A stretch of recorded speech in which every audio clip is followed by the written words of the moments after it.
The obvious question that anyone who's not a follower of your work is, I don't know, I hear a lot of people are on this paleo diet, and there's lots of books on Amazon that are bestsellers about paleo, and everyone's talking about it. And I don't know, there was an article in the New York Times today about it that said that maybe it's good for diabetes, and paleo sounds pretty good. So from your experience, what's wrong with paleo? What are you seeing happen when people go on these Atkins, paleo, low-carb diets that you're not seeing when people go on a whole food plant-based diet?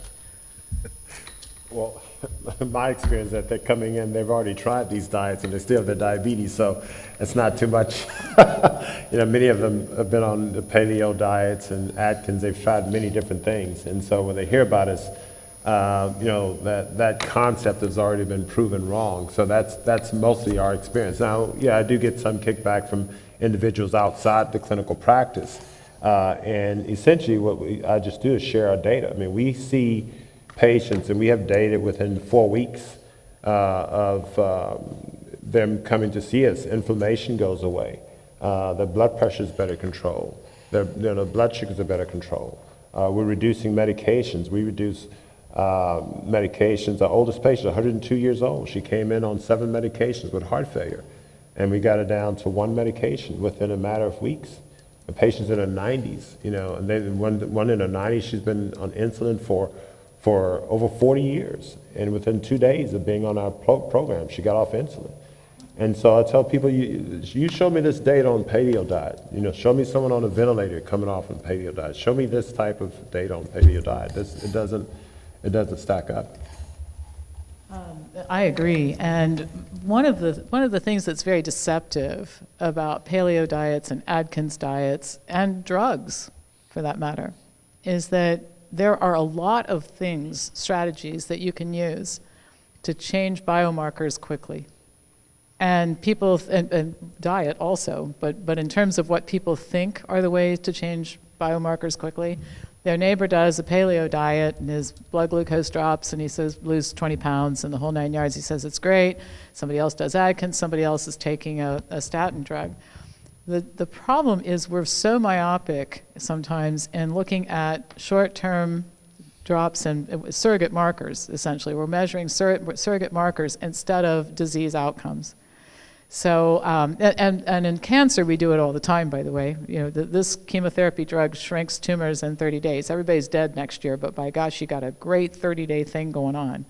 And instead, we should be focused on what happens to this person if he or she eats this diet or takes this treatment. What happens 10 years, 20 years, 30 years out? And all this stuff falls apart when you get beyond that initial change. And part of it is because, particularly with the paleo diet, they're not wrong about everything. They say get rid of the dairy, eat a lot of vegetables, okay? You don't want to eat all that processed and refined junk. So of course you're going to see some health improvement, even if they are eating elk and moose and whatever else is on that diet. I mean, it depends on who you ask, but you're going to see some improvement. But 10 years out, 20 years out, you're going to see a lot of cancer. You're going to see a lot of heart disease if they don't already have it.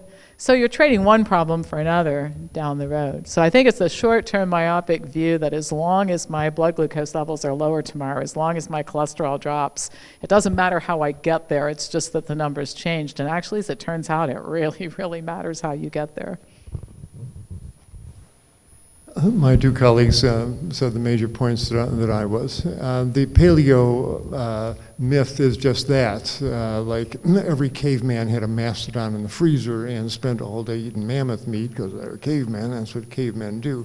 But it's not based in reality. When they study the coprolites, the fossilized feces of the Pleistocene folks and the Paleolithic folks, they're filled with fiber. They spent all day foraging and pulling up roots and tubers and harvesting nuts and berries and leaves and edible grasses. And they were largely starchivores. And most hunts were unsuccessful. Carcasses rotted quickly. What got us through were plant-based foods, and there's no real question about that. And, and from a strictly medical point of view, if someone asked me, Doc, I want to cause a colon cancer, how do I do that? Well, pack your colon full of meat 3 times a day and let that rub on your colon wall for 30 years. You watch what you set off there. These are my friends and patients and colleagues who have fallen prey to this myth, but I fear that they're setting themselves up for an epidemic of clogged arteries, colon cancer, strokes, heart attacks, autoimmune disease, colitis, and Crohn's disease. This is not a healthy human diet. We evolved for the 2 million years before the Paleolithic era eating plants. That's what all simians, all of the great apes eat today. They said, so they mostly eating foliage, and meat is a rarity in most of their diets, and in gorillas it's not even in existence at all. And it's a fantasy. It sells a lot of books. Like my colleague Dr. McDougall says, people love to hear good news about bad habits. Yeah, paleo diet went on, it lowered the cholesterol. Yeah, you may get some temporary improvements, as was mentioned, but over the long term, this is a diet of death, and it kills the people who eat it. It kills the animals. It's going to kill this planet, and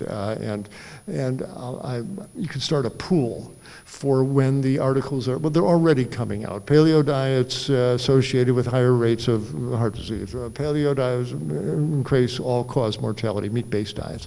They're already starting to show up. You can make book on it, and then they'll say the big oops, gee, we didn't realize that this happens, this happens, this happens.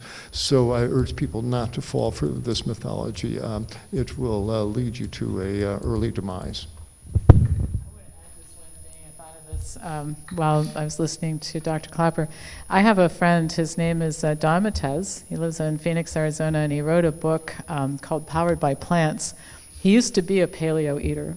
Interesting story. And he lived in Ohio. We were working on legislation together, and we just agreed to disagree because he was eating a paleo diet. So he ended up getting divorced, and he ended up teaching. He was head of nutrition studies for one of the naturopathic colleges in Arizona, still eating a paleo diet. He got remarried, and his wife adopted a paleo diet with him, and she put on 20 pounds, and her health started going downhill, and his health started going downhill at the same time.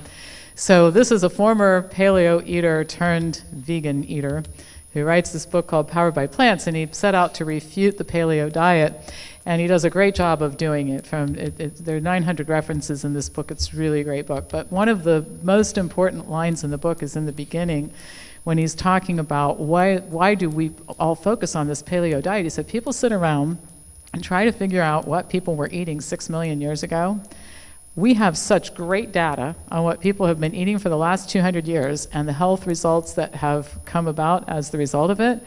Why are we fantasizing and talking hypothetically about what people ate 6 million years ago? We've got present day data that tells the whole story. And I thought, what a great way to just kind of get out from under that discussion. So I'm not an anthropologist or an archaeologist, and I can't really even engage in the discussion, but that's a way for me to get out of the discussion. Let's talk about what we do know.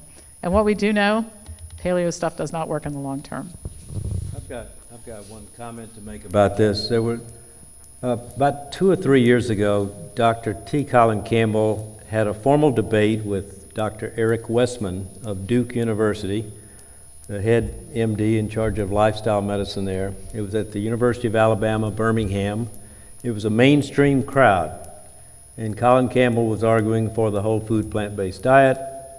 Dr. Westman was arguing for the paleo diet and all of the low-carb diets, the Atkins diet. He had just been a co-author of a new book, The New Atkins for a New You, or something like that. Some of you probably heard of him, Eric Westman. Yeah.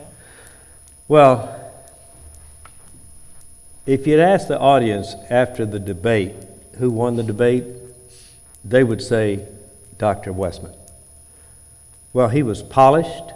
He had more studies than Dr. Campbell had. And people like to hear good news about their bad habits.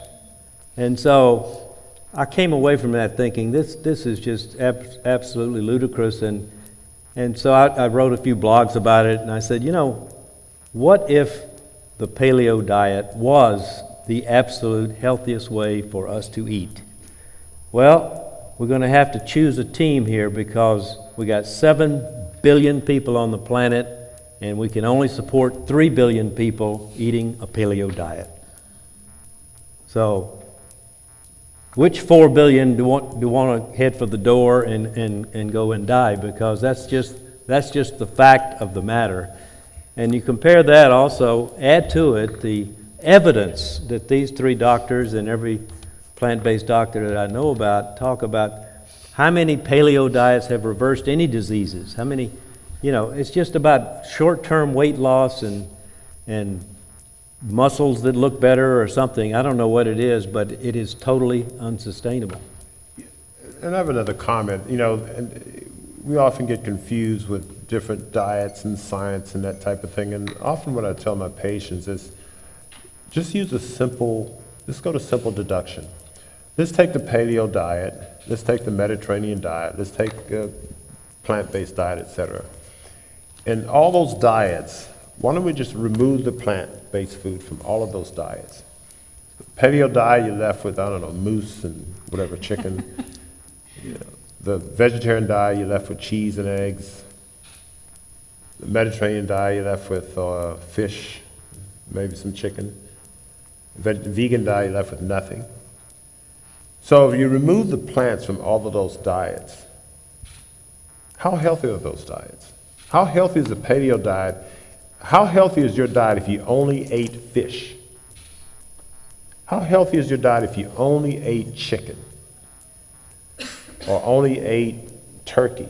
We inherently know that just only eating these foods is not healthy. And so if you then add plants back to those diets, the common denominator of the healthiness of any diet is going to be the plant-based foods.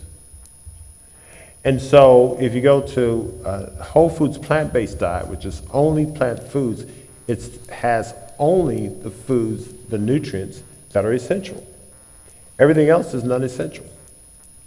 And so that's the simple deduction. The paleo diet would not be healthy if it were not for the vegan part of it. The Mediterranean diet would not be healthy if it wasn't for the plant-based component of it. And so it's really a simple deduction that the healthy component of any diet is plant-based foods, and that's really the foods you need to eat. As simple as that.